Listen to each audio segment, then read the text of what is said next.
after the service. We'll now hear our prelude.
I invite everyone to rise in body or spirit for the chalice lighting and hymn.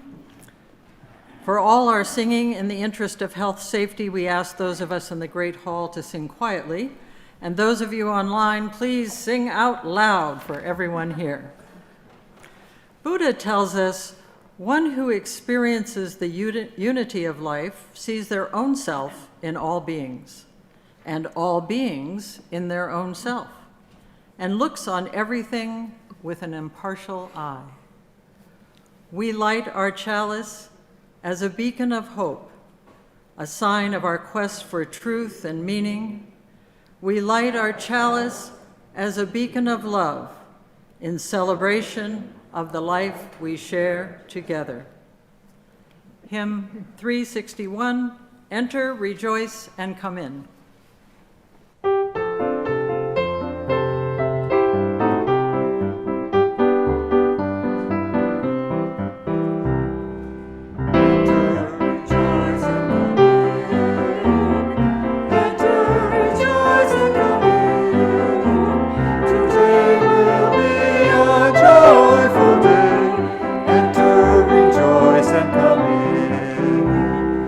Open your ears to the song.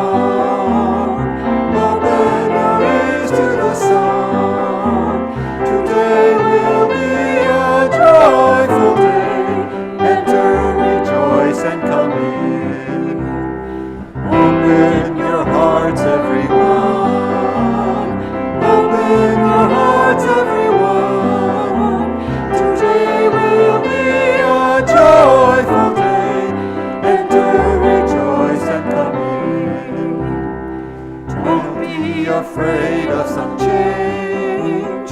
Don't be afraid of some change. Today will be a joyful day. Enter, rejoice, and come in. Enter, rejoice, and come in. Enter, rejoice, and come in. Today will be a joyful day. Enter, rejoice, and come in.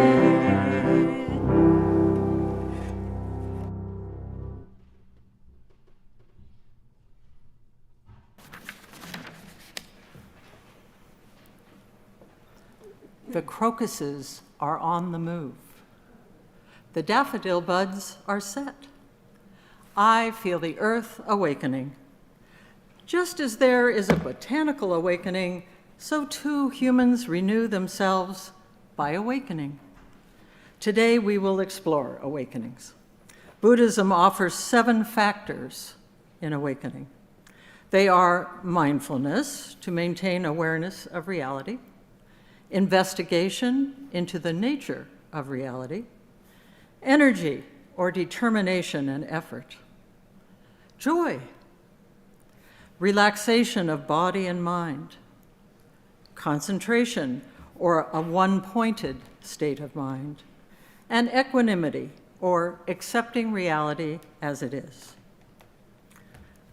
American spiritual teacher Adyashanti reminds us, one of the barriers to awakening is the belief that awakening is something rare.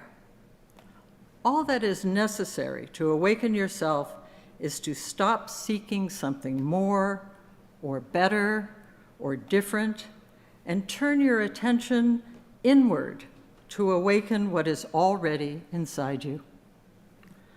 What, on this glorious day, can you awaken inside yourself?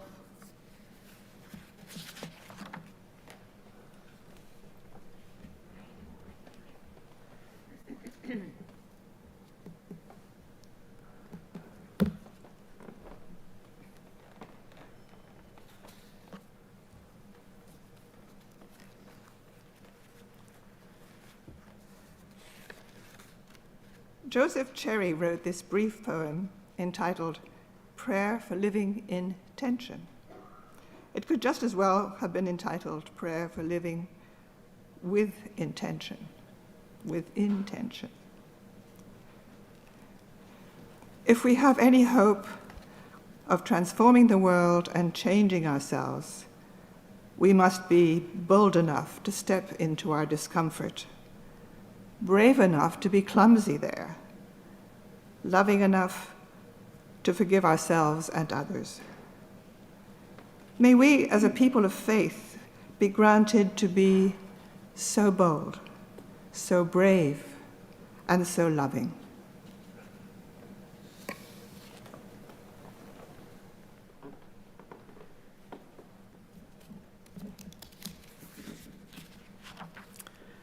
Now it's time for us to greet one another.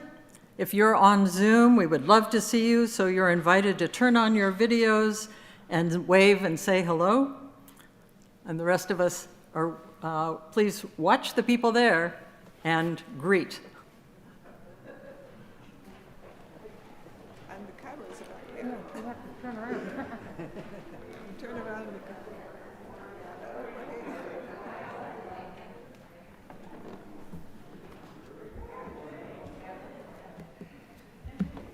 Go greet. I love that. Good morning. Good morning.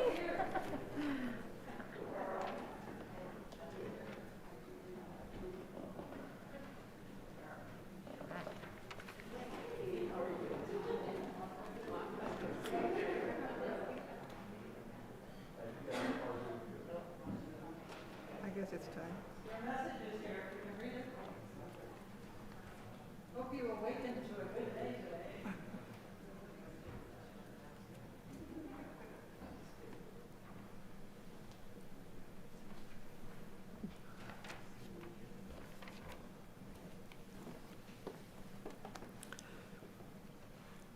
It's always good to see everyone. Those of you at home, please remember to turn off your videos. And now, let's hear a story.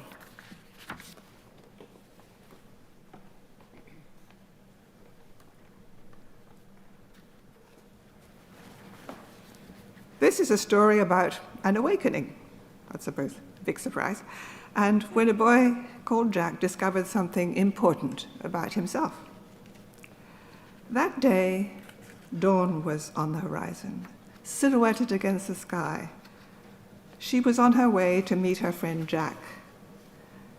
Now, Jack was a good soul, but he often had trouble paying attention to what was happening in the moment. He was also somewhat rigid in his thinking, and he tended to miss what was important. In a way, Dawn was his best friend, as she often helped him by bringing light into his day and nudging his awareness. Now, Jack and Dawn always met along the wood's edge, not far from Mrs. Farmer's very large vegetable garden. May we have the next slide, please? It's a specular garden, full of life and energy. Life-sustaining plants grow here, miracles, each and every one. So Jack took inventory on this clear morning and reported his findings. He thought the carrots looked good, and there was a brilliant collection of lettuces, but in his inattention he had overlooked some ready-to-pick kale and some excellent squashes. He also announced that he would have nothing to do with the turnips and thought they should be banned from the place. He went so far as to say he hated turnips. Ugh! Dawn asked him why he was so against these modest vegetables. They're like weeds, a blight on our community, he grumbled. Dawn pressed him, saying where he had gotten such strong feelings.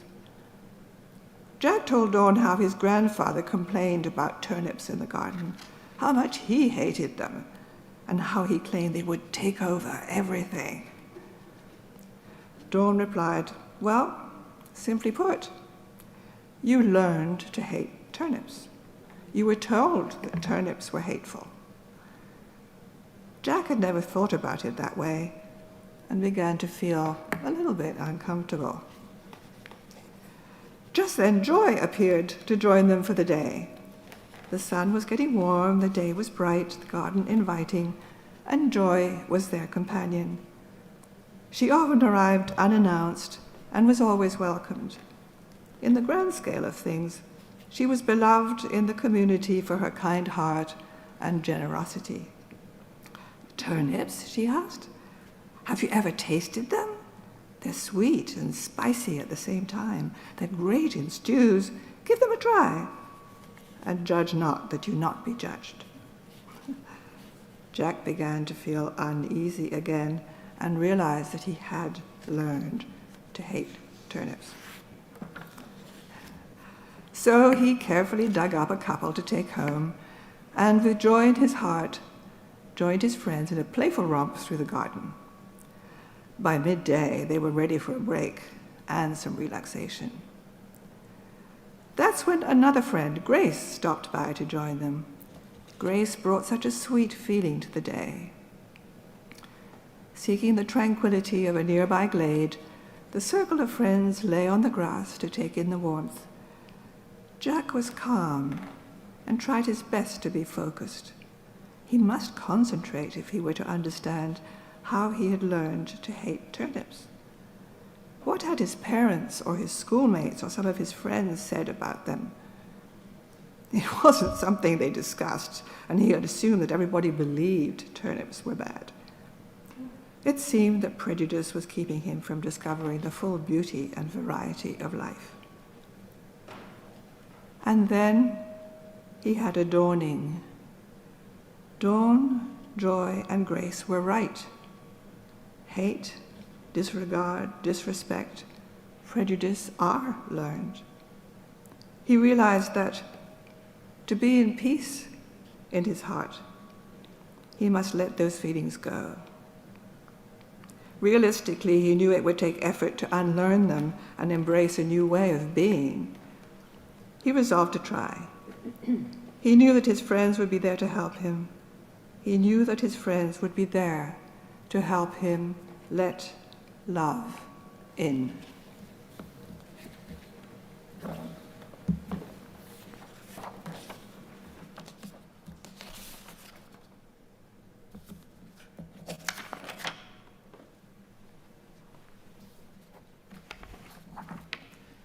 And now it's time for everyone going to religious education activities to leave us. That would be at home or here. Please join in singing them out.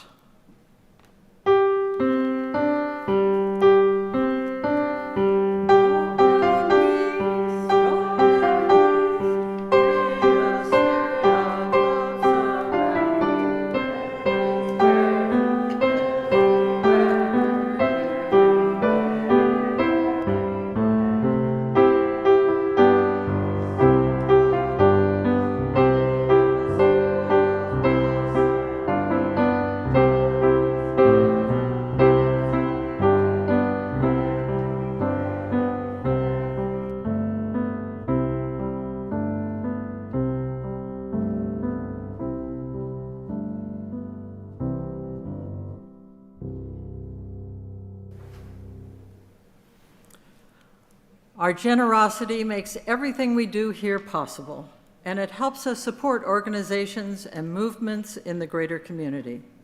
Half of the proceeds of each week's offering support the Society's operating budget, and half are shared outside our walls. You can mail in a check or donate online. A link is in the chat. People in the hall, you may put cash or a check in the offering plate on the chancel after the service. Thank you. And now we'll listen to our offertory music.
I invite you to settle into a moment of silence.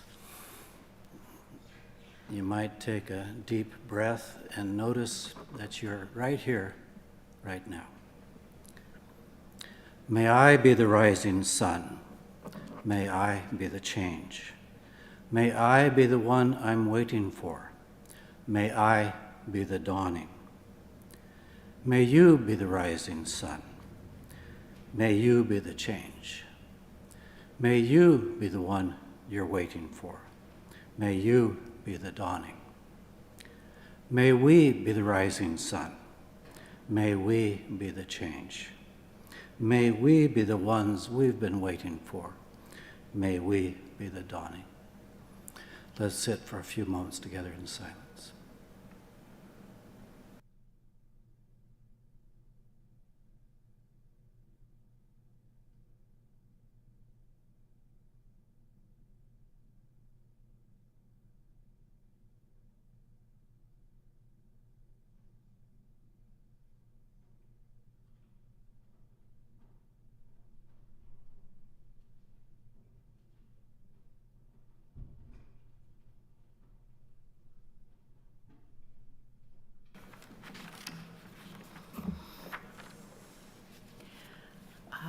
I would like to share something with you that fits, I think, with this chant.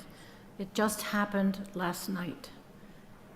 My son has been waiting for a kidney and a liver. And while we're sitting here singing, he is in a 12-hour operation receiving them. So I love it when things match.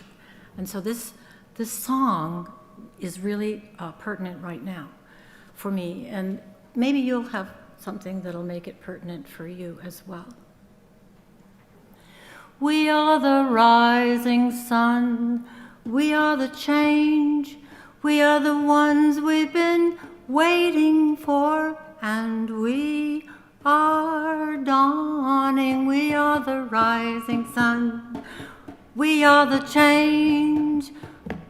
We are the ones we've been waiting for. And we are dawning. We are the rising sun. We are the change. We are the ones we've been waiting for. And we are dawning. We are the rising sun. We are the change. We are the ones we've been waiting for. And we are dawning. We are the rising sun. We are the change. We are the ones we've been waiting for. And we are dawning. We are the rising sun. We are the change. We are the ones we've been waiting for. And we are dawning. We are the rising sun. We are the change. We are the ones we've been waiting for. And we are dawning. We are the rising sun. We are the change. We are the ones we've been waiting for. And we are dawning. We are the rising sun.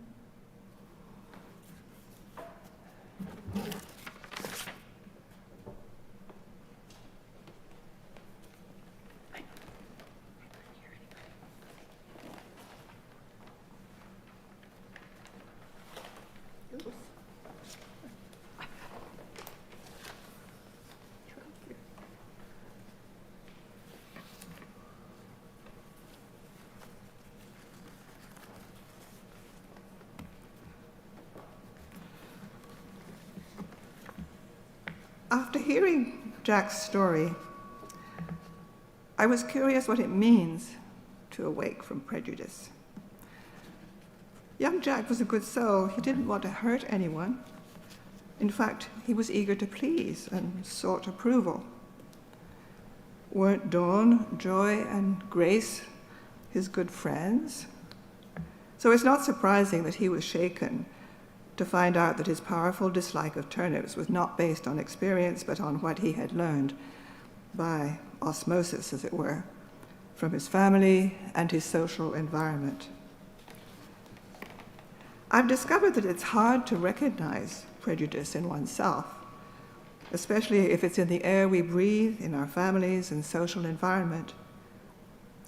For instance, when I was a teenager, my mother told me it wasn't a good idea to marry someone from a different culture because different customs could lead to misunderstandings and discord. And the more different the culture, the more risky the enterprise would be. She wasn't totally wrong, of course. But it was enough to make me wary, but also enough to prevent me from questioning her message, since it was passed on as a gesture of love, her intention being to protect me. And what about prejudice acquired by osmosis through unspoken messages? Here's another example from my own experience. My father came from Church of England missionary stock, and my mother grew up Northern Baptist. They were pacifists, but changed their minds when Hitler began to try to take over Europe. After World War II, when he served as an army chaplain, and 2.5 years of which he spent as a prisoner of war, Dad took a job with the World Alliance of YMCAs. He wanted not only to help promote understanding between nations, but also to foster greater connection between Christians and Jews and Muslims. In his view, the great monotheistic religions were the true ones. Unspoken was the assumption or prejudice that Hindus, Jains, animists, Buddhists were misled, not hated or despised, but wouldn't it be nice if they saw the light? That became my view too, simply the truth. And then life moved on. As an adult, I lapsed. I wasn't so sure anymore about God and didn't take time to think about it much. But something was missing. Then, one day, a friend took me to hear Krishnamurti speak. Now, Krishnamurti was a highly regarded spiritual leader, born and raised in India and educated by European theosophists. He broke away from theosophy, and even though he resisted being seen as a guru, developed a worldwide following. I have no recollection of what he said that day, but found myself moved to tears. Here was an elderly man with a huge but humble presence, whose spirituality invited one quite simply to be a better, freer, more loving person. In retrospect, I realized the experience was a kind of awakening. Slowly, over the years, I've come to understand that Hindus, Jains, animists, Buddhists, Christians, Jews, Muslims, Candomblé adepts, not to mention Unitarian Universalists, all of us, in our different ways, are trying to understand what it means to be human and how we fit into the greater scheme of things. We may create different stories and codify our intuitions in different ways, but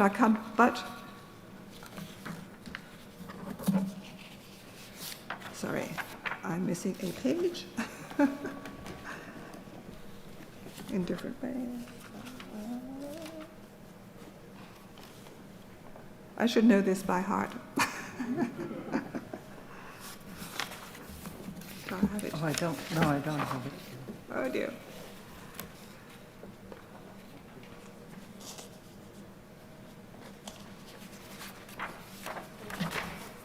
Oh, this is terrible. What was I going to say? They were part of the change of mind.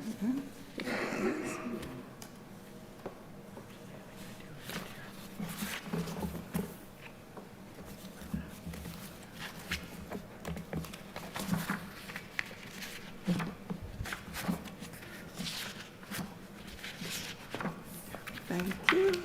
Here it comes. Suspense. Thank you. Here we go.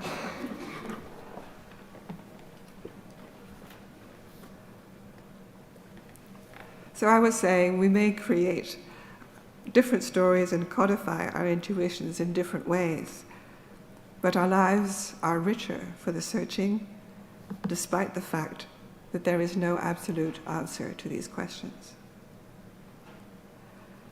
Coming back to Jack's story, will he like the taste of turnips when he tries them?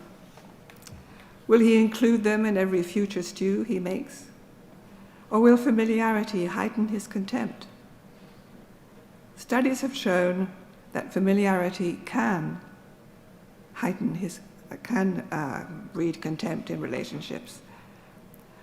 However, according to parallel research, there is an antidote. It's curiosity. Namely, and I quote, a state of active interest or genuinely wanting to know more about what someone has to say, or, I would add, to be as a person, or is as a person. The quote continues, this state creates openness and thus greater opportunities to experience joy in a relationship.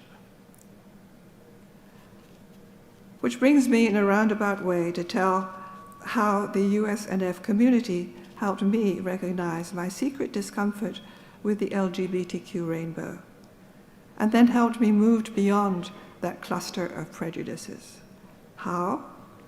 Well, quite simply, by providing the opportunity to rub shoulders with, talk to, work with, and get to know LGBTQ people, and to discover that, like me, they have talents, failings, enthusiasms, fears, and joys. They lose pieces of paper. Our so-called differences haven't gone away. They're just not in the way anymore. I confess, pronouns are still a struggle, but it's a work in progress. In other words, like Jack, I need to focus. Awakening from prejudice requires sustained attention, or it can wither. May dawn, joy, and grace be my guides. May they be guides for us all.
When we pay attention, when we're awake to what is right here, right now, perhaps a daffodil on a warming spring day, we may actually experience what is right before us, not what we think is real, not the name daffodil or the concept of flowers, but the embodied experience of the green light shining into our retinas, the smell of moist earth in our nostrils. In such moments, we can glimpse that we are not separate beings, the flower and I, or a turnip and I. I suspect we've all had such moments when we are awed by the miracle of a sublime or an ordinary event. Buddhists call this awakening. Sometimes, something as simple as a bird song or a glint of light on water will wake me up to the reality that we are not separate, isolated individuals. We are bound up in an interdependent web. And sometimes we can awaken and experience this directly. A Zen ancestor said, "Taste the water and know for yourself whether it is warm or cold." It's tempting to think of awakening as a dramatic flash of realization, a capital E enlightenment. And these extraordinary and transformative experiences do occur. But I expect awakenings are much more often the very ordinary glimpses of the infinite, sparked by a stranger's smile.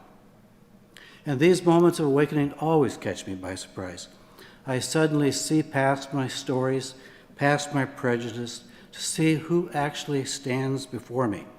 Not who I think I see, but who I really see. We are so often told that those people are unlike us. We carry stories about classes of people.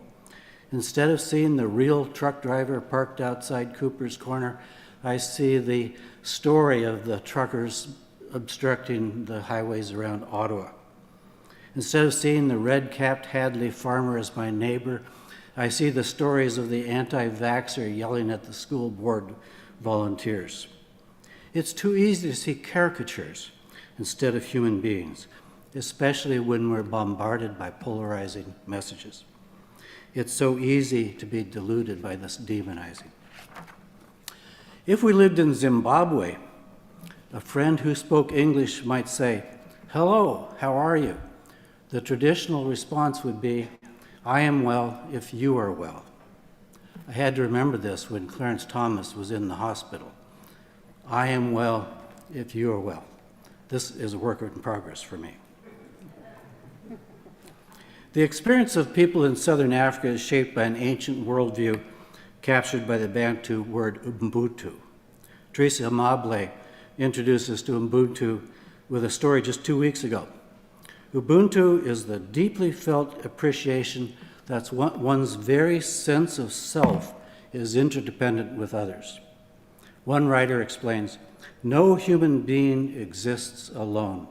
We are all interconnected, and each of us derives meaning from the people that surround us."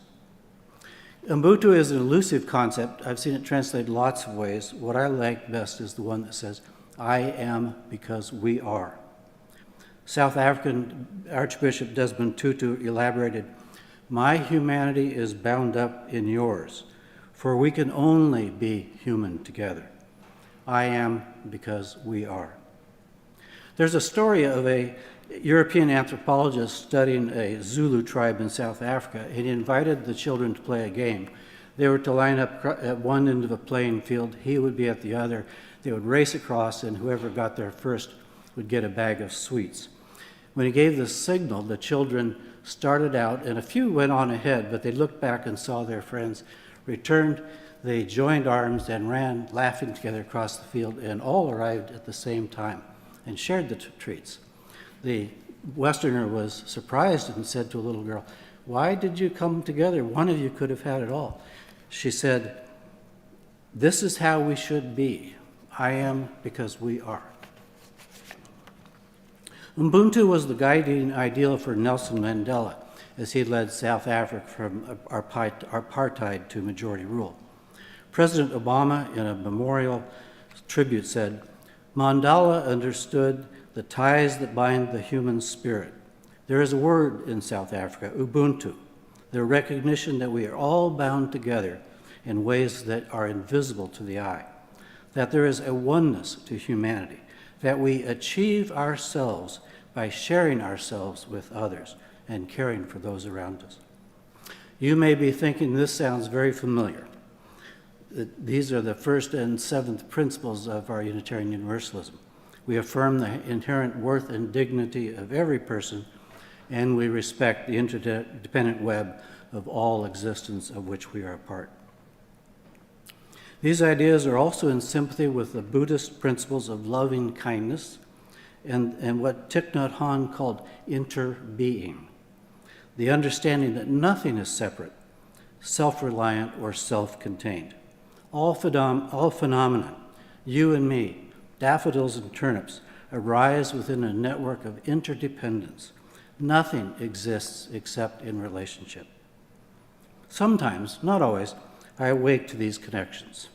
The spark that awakens my compassion might be beautiful or it might be painful. Of late, I'm feeling a visceral connection with people halfway across the planet. Even through the newspaper, I get a glimpse that we are not separate beings, you and me and frightened children. Looking around this great hall, I am reminded that interdependence is not an abstract concept. I truly am who I am because of you. If I hadn't joined this congregation, there would be an old guy that looked very much like me puttering about, but it wouldn't be this me. It wouldn't be this me who stands before you today. I have been shaped by the values we share and your inspiring examples of right action. When focused with a dilemma, I often say, what would Kathy, David, or Janet do? You calibrate my moral compass.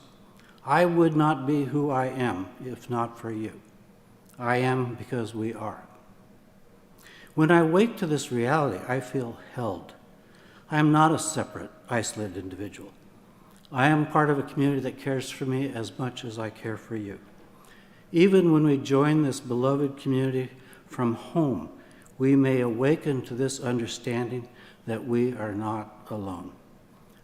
And compassion naturally arises.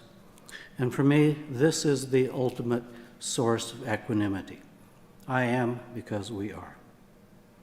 So when we leave our gathering on this glorious day, be open to what you might awaken to. And now please rise as you're able and join us in singing our final hymn, number 123, Spirit of Life.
The Argument from Silence by Alexander McCall Smith.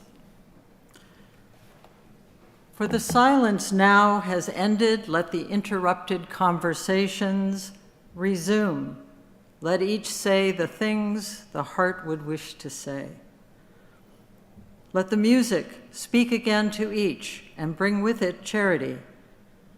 And with charity we infuse Excellentio vente caritas. From silence comes charity, from silence comes kindness. In silence, we listen. From listening, we can come change. As Margaret and Craig reflected on their experience of awakening, I realized that I have been emboldened by those who are of like mind and changed by those who are different. Those whose life experiences are so important for all to understand. Go in peace, be the peacemaker, listen, and expect to be changed. Be the drummer, rise up, be the sunrise, and eat turnips.